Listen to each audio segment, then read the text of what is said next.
Vamos ahora a continuar con otro tiempo importante de la adoración, que es la exposición, la audición de la palabra del Señor.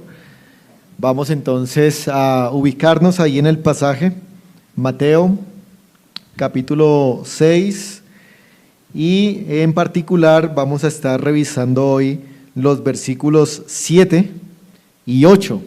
Vamos a entonces continuar también en esta hora con la exposición del Sermón del Monte, y estos pues son los versículos en los cuales nos encontramos. Quisiera también, hermanos, recordar algo de lo que ya hemos visto.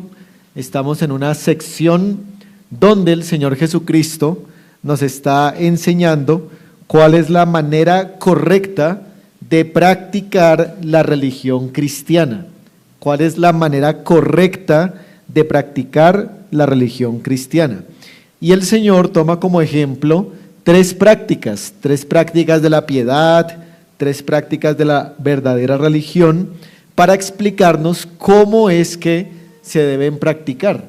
Y esas tres, como ya hemos visto, son la limosna, que es la ayuda a los pobres, asunto que es distinto a las ofrendas en el día del Señor.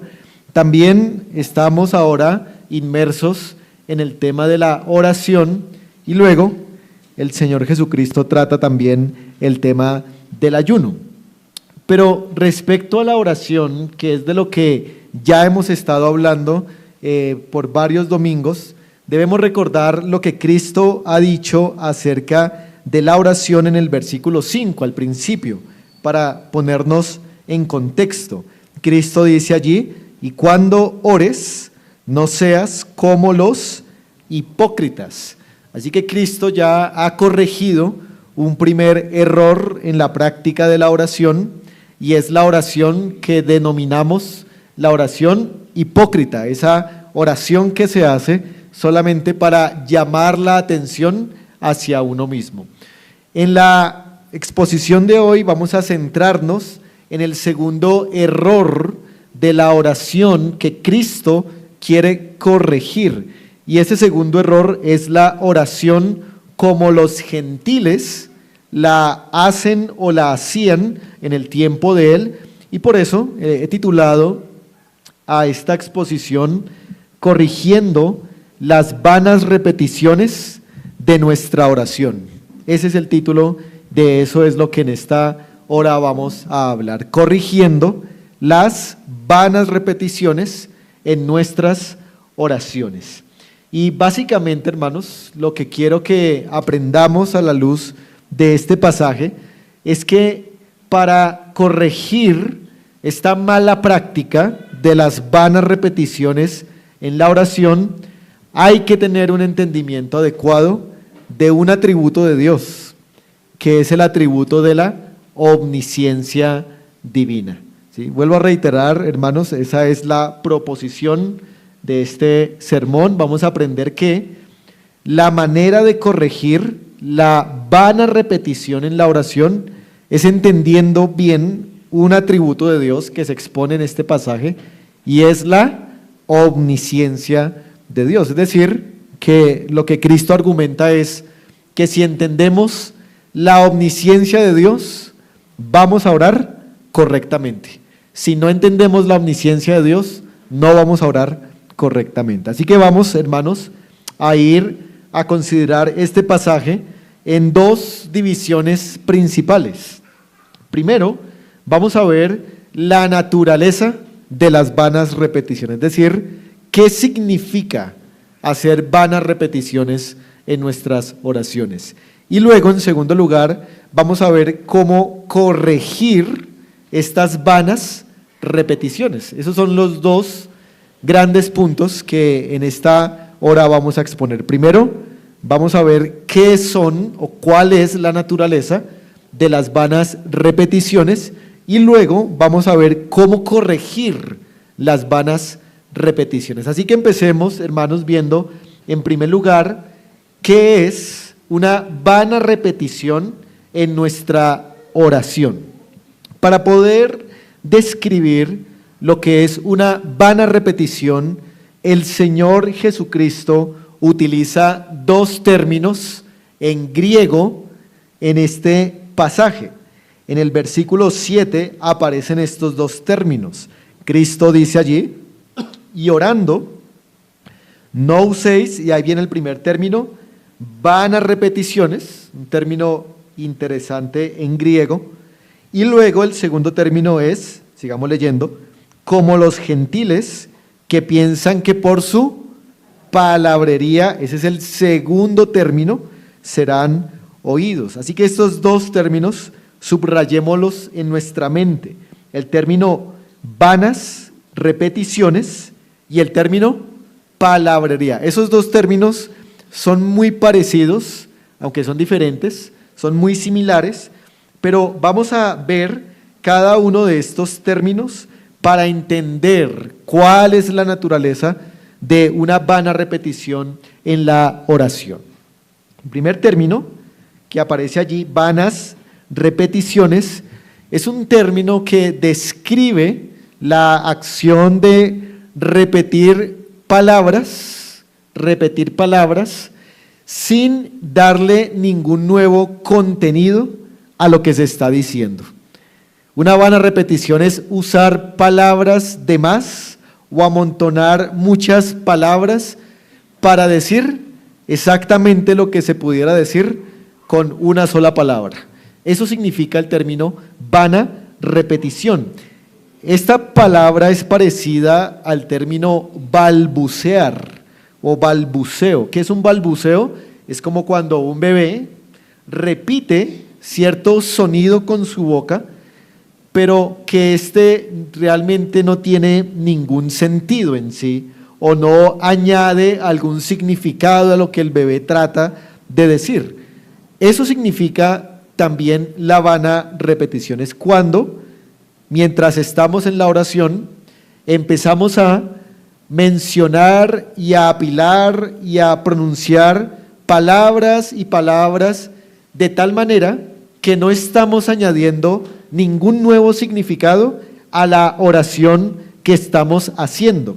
Eso por un lado. Pero por otro lado, el mismo término, vanas repeticiones, quiere decir esta actividad de hacer una repetición mecánica de palabras o una repetición de oraciones sin involucrar necesariamente el entendimiento o todo el ser. Eso es solamente repetir como una frase mágica o como un conjuro especial, pensando que por mencionar repetidamente esa frase, entonces Dios va a escuchar, mientras que si no mencionamos esa frase, pues Dios no va a escuchar. Así que eso es vana repetición, repetir palabras sin añadir algo nuevo a lo que ya se ha dicho. Pero el otro término que usa Jesús en el pasaje es el término palabrerías. Es muy parecido, pero este término lo que quiere decir básicamente es usar muchas palabras, no solamente repetirlas, sino usar muchas palabras sin la necesidad de usarlas en realidad, solamente usar estas palabras para rellenar o para alargar la oración, pero no necesariamente porque se esté orando con entendimiento y con eficacia. Estas palabrerías o esta palabra palabrería es una palabra que aparece en el Antiguo Testamento, en Proverbios, capítulo 10, 19, donde leemos este famoso pasaje que dice: en las muchas palabras no falta el pecado. La traducción de palabrería allí es muchas palabras. Así que con esto, hermanos, entendemos que lo que Cristo está advirtiendo es que debemos tener cuidado de usar muchas palabras, de repetir muchos términos mientras estamos orando, porque eso es absolutamente innecesario. Pero aquí en el pasaje hay algo más por lo cual el Señor va a hablar en contra de estas vanas palabrerías, y es que recordemos, hermanos, que el Señor Jesucristo está pronunciando esta enseñanza en el primer siglo, y Él toma malos ejemplos de la oración de sus vecinos, tanto de los fariseos, pero también toma un mal ejemplo de oración de los gentiles, que son los que aparecen allí en el versículo 7. Permítanme leer el pasaje nuevamente. Dice: y orando, no uséis vanas repeticiones como quienes. Es decir, hermanos, que Cristo había identificado la práctica de las vanas repeticiones y de las palabrerías de una práctica que los gentiles tenían. Entonces debemos entender un poco de qué se trata esta práctica que los gentiles tenían en el tiempo de Jesús, que es la que Jesús dice: como ellos oran, nosotros no deberíamos orar. ¿De qué se trata esta práctica? En el tiempo del primer siglo, cuando Jesús está pronunciando este discurso, los gentiles tenían un concepto de Dios muy equivocado al que nosotros tenemos en la palabra de Dios. Este concepto que los gentiles tenían era que las deidades o los dioses que ellos adoraban eran dioses o deidades un tanto indiferentes, un tanto desinteresadas de los asuntos humanos, y estas deidades no lo sabían todo, sino que necesitaban que los seres humanos les hiciéramos llegar la información de cuáles eran las necesidades que nosotros teníamos o que en ese tiempo ellos tenían. Así que los gentiles, como tenían un concepto de Dios como alguien indiferente, como alguien que no estaba informado, ellos pensaban que a través de la repetición de oraciones, de rezos, de frases, de conjuros, se iba de alguna manera a despertar a esa deidad para obligarla prácticamente a que respondiera las plegarias o los ruegos que se le estaban haciendo. Los gentiles tenían la práctica de ese tiempo de mencionar muchas veces el nombre de su deidad.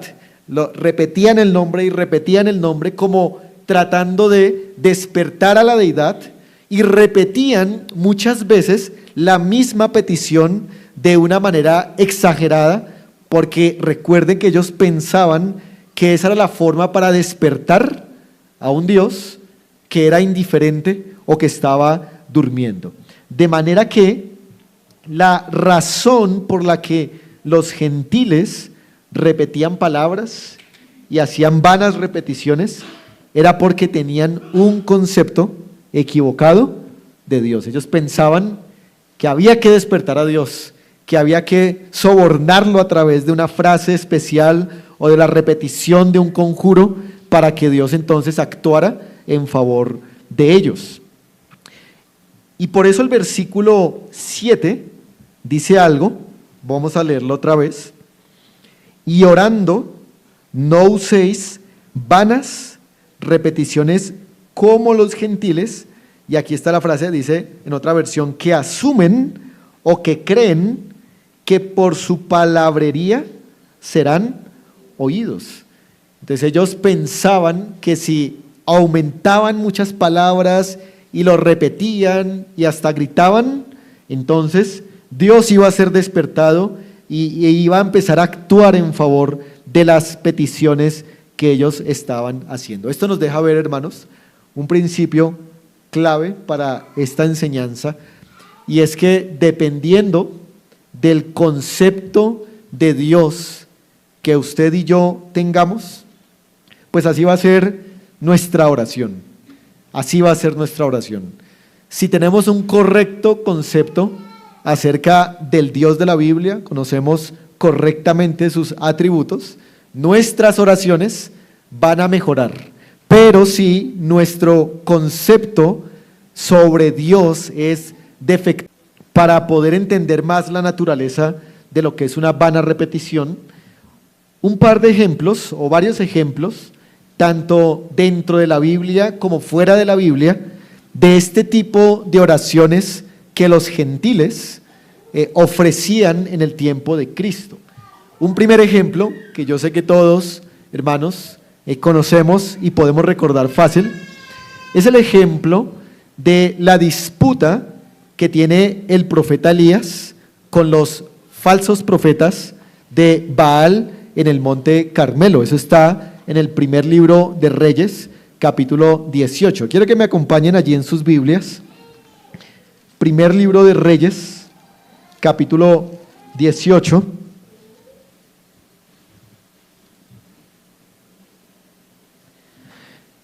Y desde el versículo 26 pasa algo, hermanos, en ese momento muy interesante.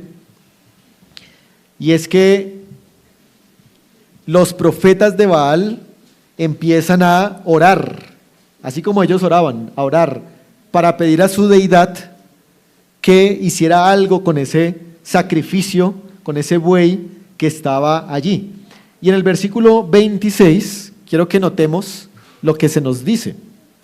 Dice así: y ellos tomaron el buey que les fue dado, hablando los profetas de Baal, lo prepararon e invocaron el nombre de Baal ¿desde cuándo a cuándo? Muy bien, y miren lo que solamente estaban diciendo: Baal, respóndenos. Ustedes se imaginan la escena de desde la mañana, no sabemos si 6, 7 u 8 de la mañana, hasta el mediodía, al menos 4 horas, diciendo: Baal, respóndenos, Baal, respóndenos. Eso es lo que Cristo en Mateo capítulo 6 está criticando, ese tipo de oración repetitiva, sin ningún sentido, que piensa que por generar esta repetición, entonces Dios va a responder. Pero luego en el versículo 27, Elías, siendo un conocedor de quién es realmente Dios, se burla de ellos. Dice el versículo 27, y aconteció al mediodía que Elías se burlaba de ellos diciendo: griten en alta voz, porque es un Dios, quizá está meditando, tiene algún trabajo, va de camino, tal vez duerme y hay que despertarle. Pues Elías dio en el clavo, porque los gentiles creían todo eso acerca de las deidades. Creían que tal vez estaban durmiendo, que estaban trabajando, que estaban ocupados en otras cosas, y que para llamar la atención de los dioses había que repetir este tipo de oraciones o ruegos. Y en el verso 28 dice: y ellos clamaban a grandes voces, es decir, no estuvieron contentos con la repetición, sino que empezaron a gritar, entonces los iban a escuchar más eficazmente. Y en el 29 dice lo mismo, dice: y ellos siguieron gritando frenéticamente hasta la hora de ofrecerse el sacrificio, pero no hubo ninguna voz. Así que está claro que Dios no responde, no atiende ese tipo de oraciones repetitivas que los gentiles pronunciaban. Ese es un ejemplo entonces bíblico, pero hay otro ejemplo. Vamos a Hechos capítulo 19.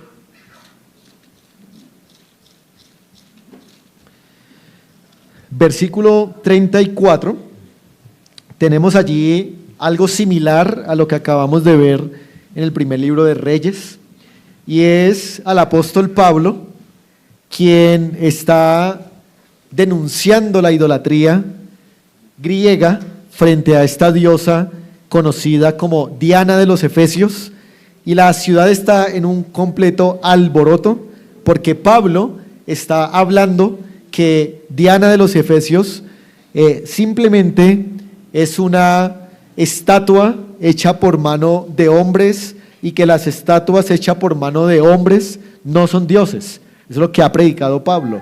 Y entonces la ciudad se alborota, y en el versículo 34 ellos hacen algo muy parecido a los profetas de Baal. Dice: pero cuando le conocieron, o sea, a Pablo, que era judío, todos a una voz gritaron casi por 2 horas: grande es Diana de los Efesios. Y aunque ellos no están orando propiamente allí, esto sí refleja la práctica gentil de repetir mucho el nombre de una deidad y decir algo muchas veces, como para que la deidad se sintiera llamada o invocada. Así que esos son ejemplos bíblicos de lo que Cristo denuncia, pero también, hermanos, tenemos ejemplos en las diversas religiones, tanto en el tiempo de Cristo como en el tiempo actual. Tenemos a los monjes budistas que repiten una frase, una palabra, una expresión más bien, que es la expresión Om, ¿no? Ellos dicen Om, y lo repiten todo el día, pensando que de esa manera alcanzan a su deidad o que la deidad desciende. Entonces esa palabra se vuelve un conjuro o una frase repetitiva como la que Cristo denuncia. Hay relatos de que entre los musulmanes se ha llegado a repetir el nombre de Alá, que es la deidad de los musulmanes, más de 3000 veces en un solo tiempo, digamos, de su culto. ¿Ustedes se imaginan repetir Alá 3000 veces? Dicen hasta quedarse sin voz. Bueno, esto refleja claramente ese concepto errado acerca de que hay que repetir palabras para que la deidad baje y atienda nuestras necesidades.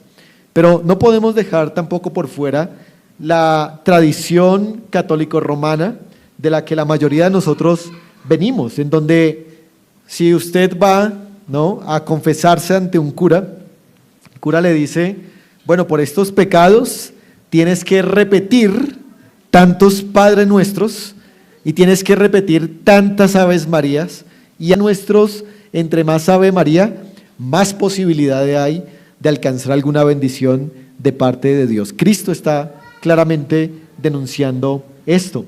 Pero también, hermanos, hoy en día, en nuestro contexto más cercano, vemos que hay rezos aprendidos u oraciones mecánicas que pensamos que tienen alguna eficacia. Por ejemplo, uno va a una tienda, a un negocio, y allí está en la pared pegado este afiche que dice, la oración por la bendición de mi negocio.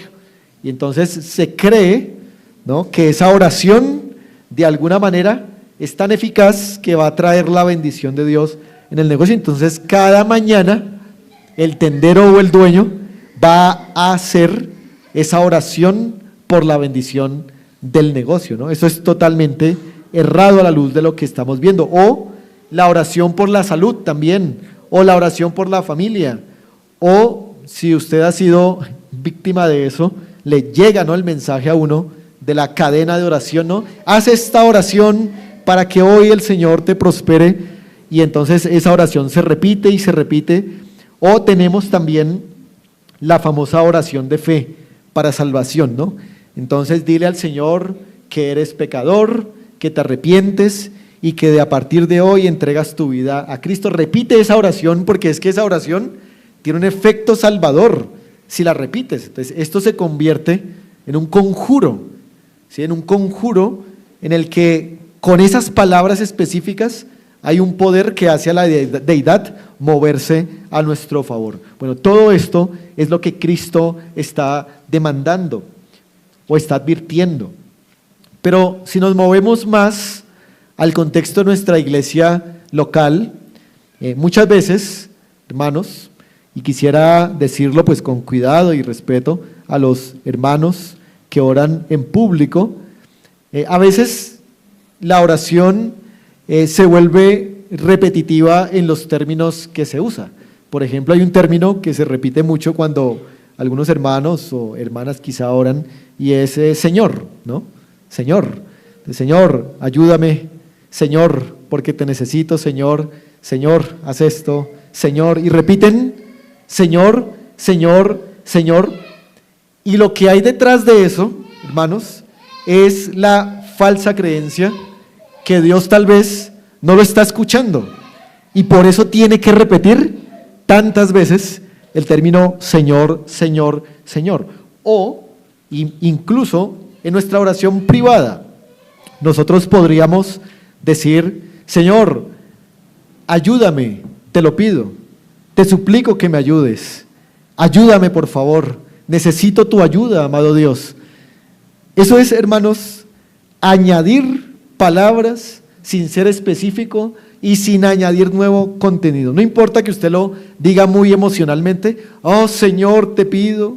Si usted lo repite y lo repite y lo repite, pues eso es lo que Cristo está denunciando aquí, que es completamente ineficaz en nuestras oraciones y que revela que nosotros tenemos una errada comprensión acerca de la omnisciencia de Dios, como lo vamos a ver más adelante. Pero hermanos, déjenme ahora mencionar algo adicional respecto, recuerden, estamos en el primer punto, estamos hablando de la naturaleza de las vanas repeticiones, ya hemos descrito las palabras griegas, la práctica gentil, las prácticas actuales, pero quiero hacer ahora, hermanos, una distinción o una precisión.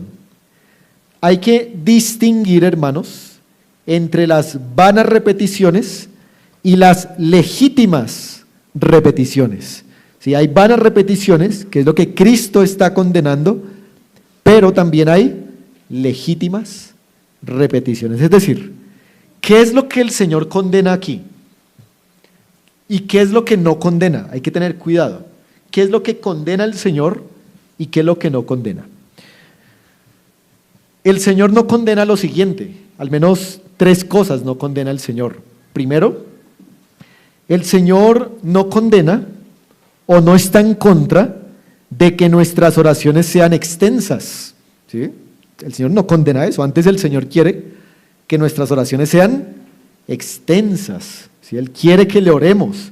De hecho, hermanos, si recordamos la vida de Cristo, las oraciones de Cristo eran extensas. Dice que toda la noche oraba, toda la madrugada oraba o toda la tarde oraba. Así que no es la extensión de la oración lo que Cristo condena. Segundo, no es tampoco una advertencia contra repetir una petición. Es decir, que lo que no se condena aquí es que nosotros en nuestras oraciones, una y otra vez, hagamos la misma petición que hemos hecho, pues hasta que Dios nos dé respuesta. Y un ejemplo claro de esto, hermanos, es el mismo Cristo, quien oró 3 veces diciéndole a su Padre que quitara la copa de la ira que estaba a punto de derramar. O tenemos el ejemplo del apóstol Pablo, que rogó también 3 veces, igual que Cristo, para que le fuera quitado ese aguijón que Dios mismo le había dado. Entonces, no se está condenando aquí el hecho de que cada vez que nos recojamos para orar, no vayamos a orar por la misma petición que Dios quizá en ese momento no nos ha respondido como queremos. No es eso entonces lo que Cristo está condenando. Tampoco, hermanos, Cristo está condenando la persistencia o la constancia en la oración. Eso no es lo que está condenando. Ya aprendimos que nosotros debemos ser constantes, disciplinados en la oración cada día, cada semana, todo el tiempo. Debemos estar orando. Esto se ilustra con las enseñanzas que Cristo dio en sus parábolas acerca de la viuda insistente o el amigo que llama a medianoche. Así que Cristo no está condenando ninguna de estas 3 cosas, ni oraciones largas, ni la repetición de una petición, ni la persistencia en oración. Lo que Cristo, hermanos, está condenando es pensar que por una buena cantidad de palabras Dios se ha movido a respondernos. Lo que Cristo está condenando es suponer que por una buena estadística de términos que nosotros usemos en la oración, entonces Dios va a ser mayormente persuadido. Lo que Cristo está condenando es que usemos fórmulas mecánicas, aprendidas, rezos repetitivos, pensando que estos mueven a Dios por tener algún poder o ser algún tipo de conjuro. Lo que Cristo está condenando, hermanos, es que centremos nuestra oración en la cantidad de palabras y no en el Dios que nos está oyendo al momento de orar. Así que, a la luz de todo esto, hermanos, antes de pasar al segundo punto de esta exposición, yo quiero que cada uno haga una evaluación en cuanto a su vida de oración y examine este punto solamente. Y es que si ustedes están haciendo de su oración un tiempo de vanas repeticiones, de palabrería, pensando que al llenar las oraciones de términos repetitivos, Dios les va a atender más las oraciones. Si eso es así, hermanos, debe en esta mañana oír lo que Cristo tiene que decirle acerca de cómo corregir esa mala práctica que tal vez usted todavía ha arrastrado desde su tiempo en el catolicismo romano o que usted en su naturaleza pecaminosa ha pensado que es así. Esto nos lleva entonces a considerar el segundo punto, que es la corrección que Cristo hace de la vana repetición en la oración. La corrección. Cómo Cristo, hermanos, corrige las vanas repeticiones en nuestra oración. Miren, quiero decirles, hermanos, algo, y es que el Señor Jesucristo es un muy buen maestro, ¿verdad? De eso no cabe duda. Él es un maestro sabio que mide o que midió cada una de sus palabras en las enseñanzas que dio. Y Cristo, para corregir esta práctica de la oración, pudo haber dicho, bueno, tiene que mejorar la técnica del habla, o pudo haber dicho, deje de repetir tanto las mismas palabras, y ya, y se resuelve el problema. Pero Cristo sabe que la repetición de términos muestra algo más profundo en el corazón, y es un mal concepto acerca de los atributos de Dios. Es un mal concepto acerca del carácter de Dios. Por tal motivo, Cristo no va a atacar el síntoma. Cristo no va a decir, mejoren las palabras que pronuncian y ya. No, Él va a atacar es la raíz del problema. ¿Dónde está la raíz del problema de hacer vanas repeticiones en la oración? En una mala comprensión del carácter de nuestro Dios. Ahí está el problema y es ahí donde Cristo va a atacar. Cristo lo que va a recomendar es que se reconfigure totalmente la visión y el entendimiento que tenemos acerca de Dios. Y el versículo 8, volvamos allí a Mateo, nos va a decir qué es aquello que se debe reconfigurar.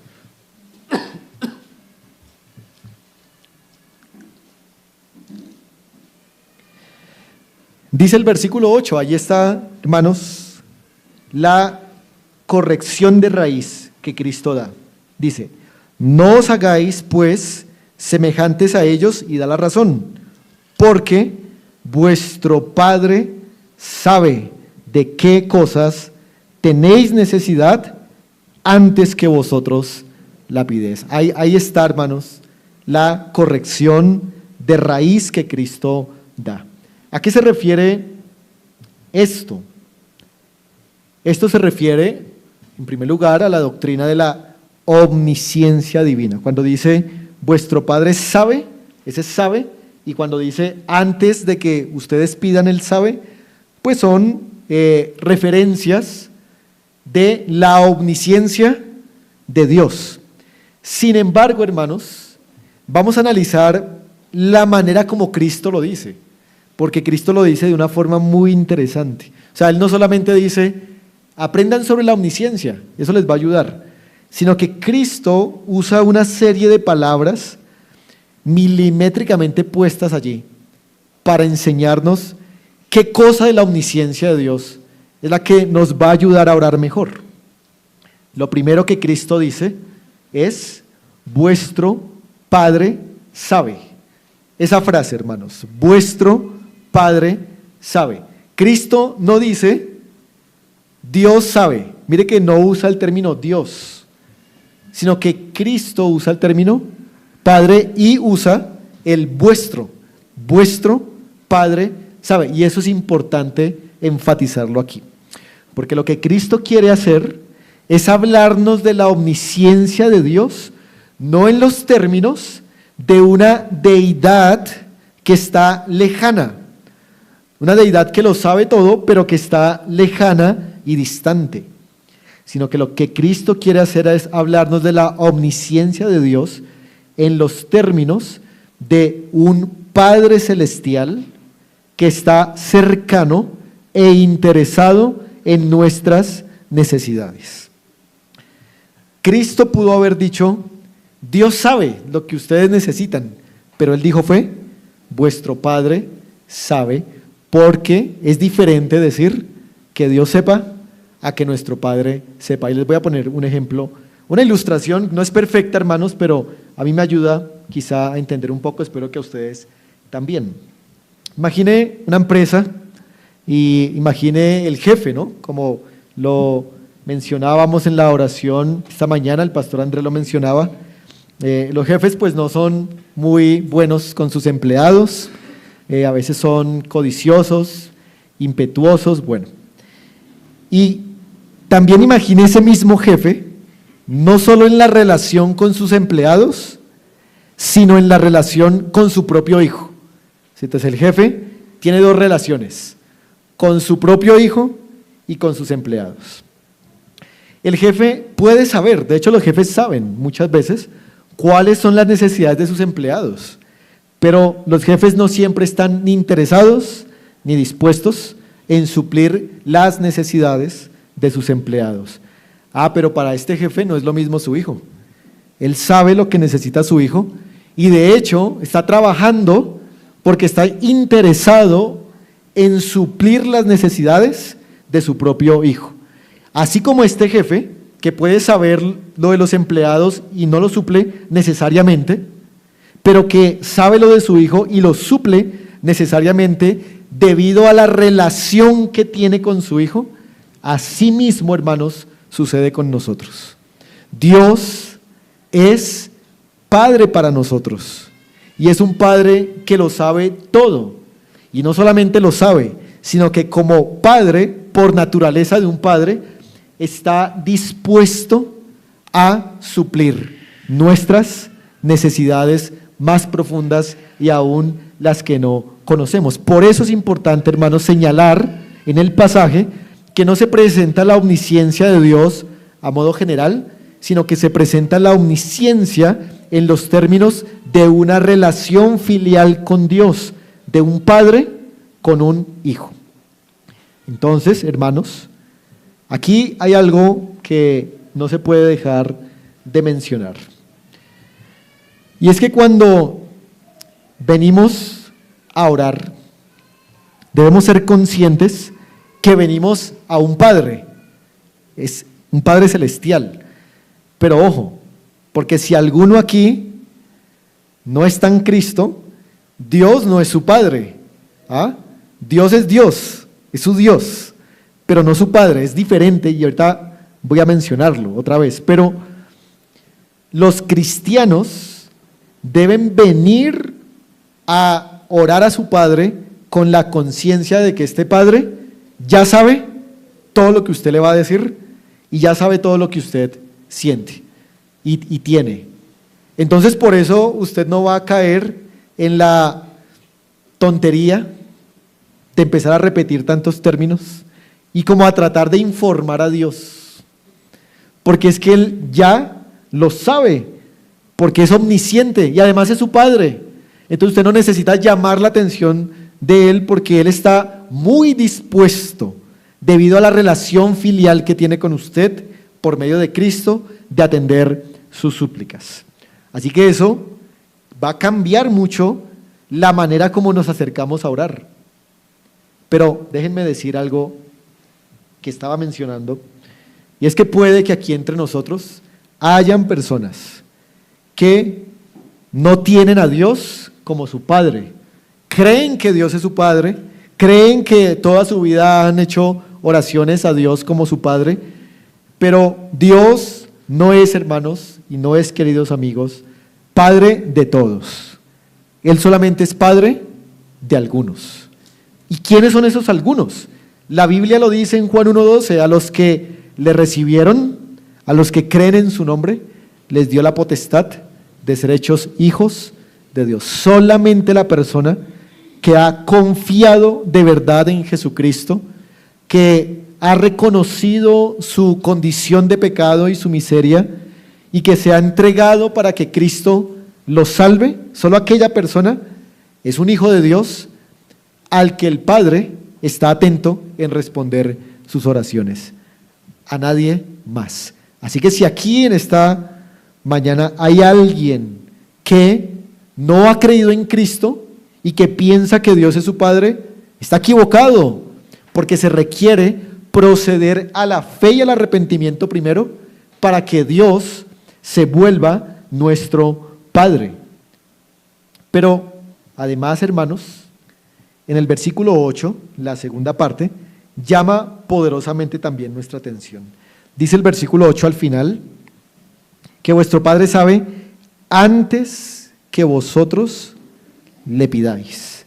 Antes que vosotros le pidáis. Esas son palabras contra lo que los gentiles creían. Los gentiles creían que las deidades no sabían y que por eso había que informarlas. Pero aquí Cristo nos deja ver que nuestro Padre de antemano sabe cuáles son nuestras necesidades. Antes que ustedes y yo presentemos estas necesidades, Dios ya las conoce absolutamente todas. Las conoce exhaustivamente, profundamente.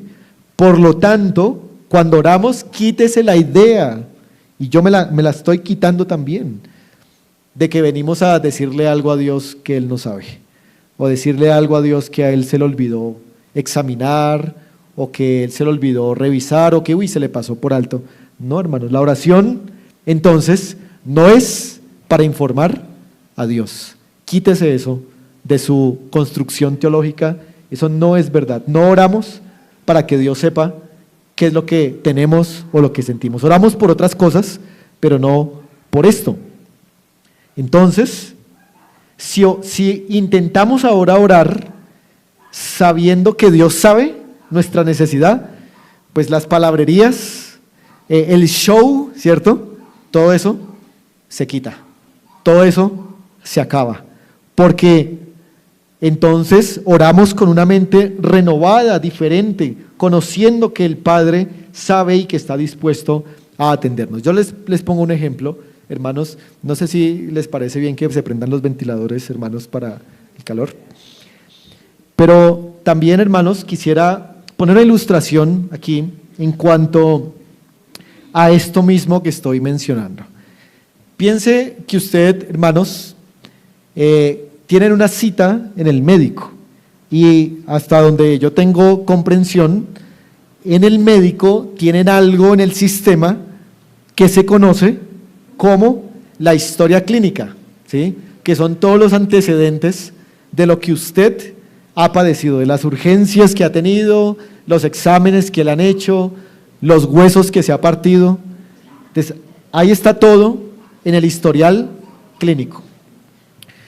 Cuando usted va al médico, pues usted ya sabe que el médico sabe ese historial. Entonces, cuando usted entra al consultorio, usted no entra para contarle la historia de su vida.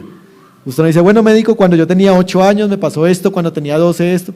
Usted no hace eso porque el médico, de hecho, es el que le dice, ¿no? Usted se partió tal hueso en tal año, o usted tuvo una cirugía en tal año, ¿sí? Entonces el médico ya tiene el historial médico suyo. Cuando usted se acerca al médico sabiendo eso, ¿usted cómo se comporta frente a él? O sea, ¿usted qué le cuenta? ¿Usted qué le dice? Usted cambia totalmente lo que le va a decir. Es más, usted le dice algo así como, señor médico, haga lo que usted sepa hacer. Usted ya sabe lo que me pasa. Haga lo mejor, formúleme lo mejor, yo confío en usted. Asimismo, hermanos, cuando nos acercamos a nuestro Dios, Dios ya tiene el historial espiritual de cada uno de nosotros. Así que cuando nos acercamos a orar al Señor, no debemos acercarnos para contarle al Señor la historia de nuestra vida, sino más bien en una actitud de: Señor, tú ya sabes lo que me está pasando, necesito que tú obres como mejor lo sabes hacer. Es diferente, hermano, la oración que se hace cuando sabemos que Dios ya sabe, es muy diferente. Pero esto me lleva ahora a hacer unas necesarias aclaraciones sobre la omnisciencia de Dios y la oración. Ya dejamos claro que no presentamos nuestras oraciones a Dios para informarlo de lo que nos pasa. Pero entonces preguntémonos, ¿para qué oramos entonces? ¿Para qué oramos? Porque cuando uno dice esto, no oramos para que Dios sepa lo que nos pasa, las personas de una vez pueden decir: entonces, ¿para qué sirve la oración? Y claro, las personas han pensado toda su vida que la oración es para informar a Dios, pero no es así. ¿Para qué oramos? Déjenme recordar muy rápido 5 propósitos de la oración que se hace sabiendo que Dios ya sabe nuestras necesidades. Primero, oramos porque Dios nos manda a orar. Ese es, hermanos, para mí el mejor argumento. ¿Por qué orar si Dios ya lo sabe todo y lo ha decretado todo y hace todas las cosas? Porque Dios me manda a orar y yo quiero obedecerlo y honrarlo. Así no entienda muchas cosas, Dios lo manda, yo quiero honrarlo, así que yo voy a orar. Esa es la primera razón o propósito. Segundo, oramos sabiendo que Dios ya sabe, para reconocer nuestra incapacidad y nuestra necesidad delante de Él. Es decir, hermanos, que cuando nos presentamos en oración, ¿qué estamos diciendo? Que no podemos hacer lo que tenemos por delante en nuestra propia fuerza. Entonces, la oración es un reconocimiento de que somos débiles cristianos, de que somos mendigos, de que somos débiles criaturas. Oramos para recordar esa posición que tenemos delante de Dios. Tercero, oramos para instruirnos a nosotros mismos, mas no para instruir a Dios de algo. ¿Y por qué para instruirnos a nosotros mismos? Porque cuando oramos nos estamos diciendo: separados de Él, nada podemos hacer. Entonces nos estamos dando instrucción, le estamos diciendo a nuestro corazón: necesitamos depender de Dios, porque por nosotros mismos no podemos. 4, oramos para cultivar la relación padre e hijo que tenemos con Dios. Dios quiere tener comunión con sus hijos, así como sus hijos deben tener comunión o querer tener comunión con Él. No sé si lo ha pensado alguna vez, pero a veces los padres esperamos que nuestros hijos vengan a nosotros para pedirnos algo. Nosotros sabemos qué es lo que necesitan, pero a veces esperamos que ellos vengan y nos digan qué es lo que necesitan, no porque seamos arrogantes u orgullosos, sino porque queremos tener esa interacción, queremos que nuestro hijo nos hable, queremos que nuestro hijo o hija dependa de nosotros. Esa interacción que los padres deseamos es la misma interacción que el Padre Celestial también desea de nosotros cuando nos acercamos a orar. 5, oramos para recibir lo que Él ya ha planeado darnos. Repito eso, oramos para recibir lo que Él ya ha planeado dar. ¿Sí? No podemos negar, hermanos, la paradoja infinita que existe entre el decreto de Dios y entre la oración. Y ustedes saben, la explicación teórica es esta: Dios ha decretado los fines, pero Dios también ha decretado los medios a través de los cuales alcanzamos esos fines, ¿no? Ustedes saben, vamos a decir, si tal persona en el plan de Dios ha sido decretada para salvación, esa persona no va a ser salva sin que se le predique el evangelio y sin que se ore por ella. Entonces, el fin es la salvación de ese individuo y los medios son la oración y la predicación. Pero eso es una paradoja, hermanos, y hay misterio en ese terreno, pero lo creemos porque la Biblia lo enseña. La oración es el medio que Dios determinó para que los planes y propósitos de Dios en nuestra vida y en este mundo se cumplan. Si no oramos, no van a ocurrir las cosas. Si no oramos, no vamos a recibir las bendiciones de Dios. La oración es el medio a través del cual recibimos todo lo que Dios ha decretado, y es normal que se sienta la tensión que hay entre estas afirmaciones. Pero oramos para recibir lo que Él ha planeado dar. Y entonces, hermanos, habiendo hecho esta necesaria aclaración, déjenme ir ahora a un último asunto que quiero tratar, y es un par de puntos acerca de la práctica de la oración. Es decir, ¿cómo vamos a orar ahora sabiendo que nuestro Padre sabe de qué tenemos necesidad? Déjenme argumentar dos cosas. Primero, como Dios ya sabe cuál es nuestra necesidad, tenemos sí o sí que eliminar cualquier vana palabrería, cualquier término repetitivo, cualquier frase mecánica, suponiendo que éstas hagan que Dios condescienda a oírnos o que sea movido a atendernos. O sea, no debemos orar, hermanos, ni en privado ni en público con estos términos. Miren lo que Eclesiastés capítulo 5, versículo 1 y 2 recomienda. Quiero que me acompañen a este texto. Eclesiastés capítulo 5, versículo del 1 al 2.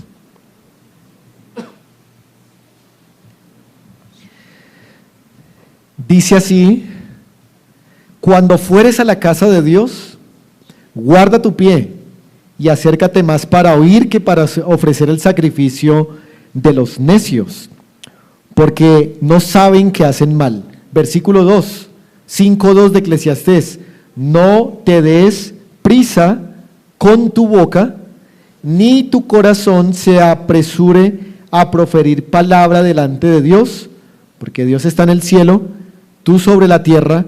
Por tanto, sean pocas tus palabras. Hermanos, hay que tener cuidado de la vana repetición en nuestras oraciones, y este pasaje lo enseña.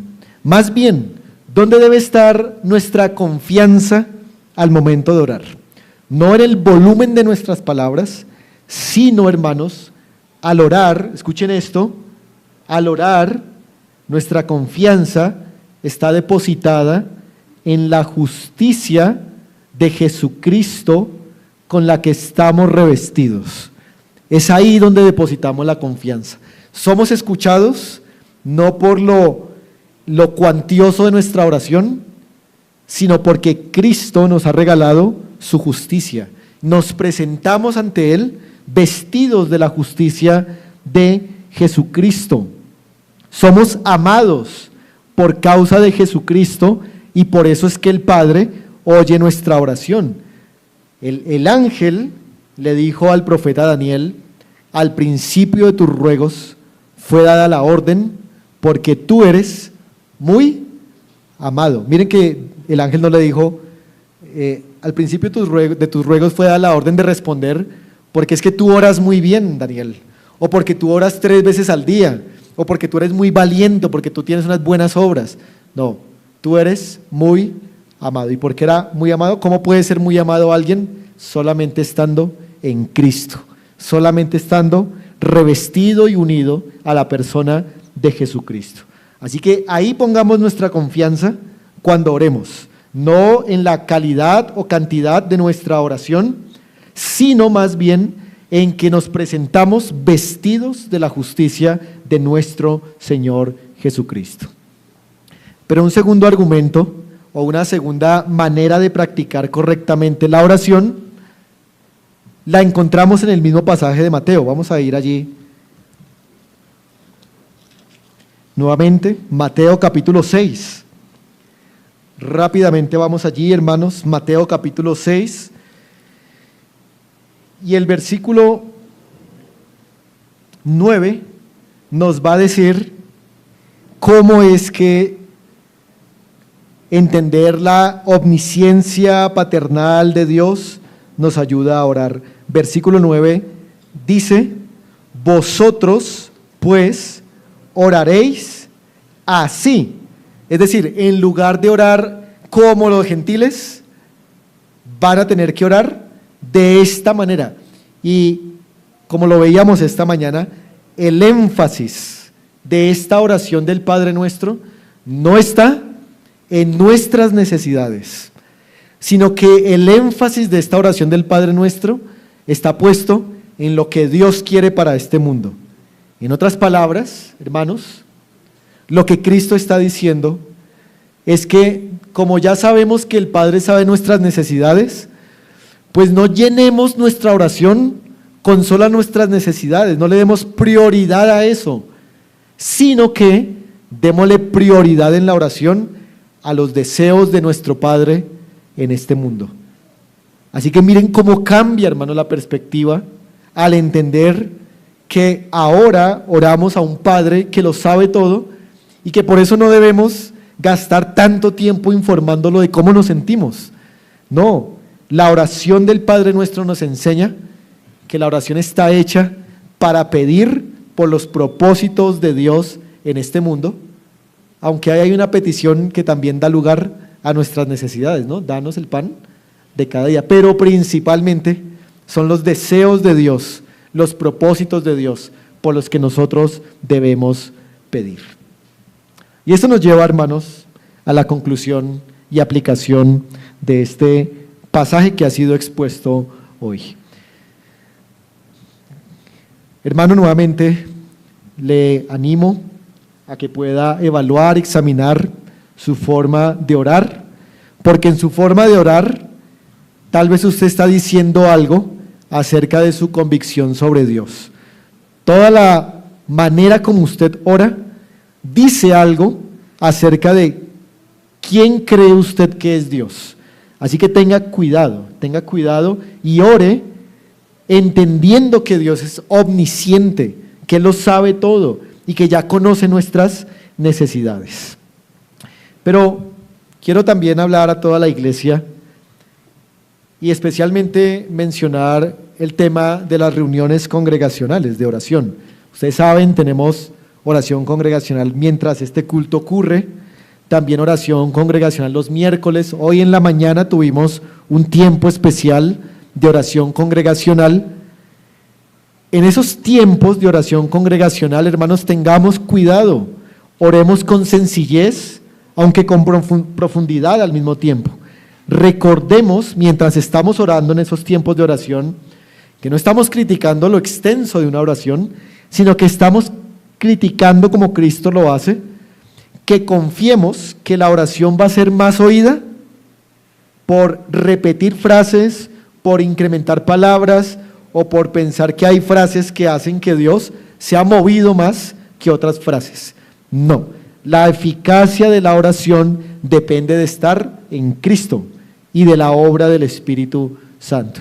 Pero al mismo tiempo, hermanos, vemos como siempre con mucha preocupación la baja asistencia a estos grupos o a estos tiempos de oración de aquellos que pueden hacerlo, porque solamente, hermanos, como para mostrarles, ustedes les programan una cita médica a la hora que sea, lo lejos que esté, y usted llega, Usted no se pierde la cita médica. Pero para el tiempo de oración, que es lo que va a ayudar a su alma en tantas cosas, no hay ese mismo esfuerzo. Hermanos, la oración requiere esfuerzos y les animo a todos a que podamos participar con perseverancia de los tiempos de oración que la iglesia ofrece. Pero por último, quisiera mencionar, hermanos, que nuestro Señor Jesucristo no solamente enseñó cuál es la manera correcta de orar, sino que Él modeló cómo es que debemos orar. Él mostró que hay que orar para profundizar esa relación con el Padre, que hay que orar persistentemente, de corazón, y que las oraciones son oídas por aquellos que oran como Cristo hizo, con temor reverente. Así que, hermanos, aprendamos del modelo de Cristo a tener temor en la oración, a tener confianza en la oración y no a confiar en frases o en palabras repetitivas o redundantes. Vamos a orar, hermanos, pongámonos de pie y de esa manera terminamos.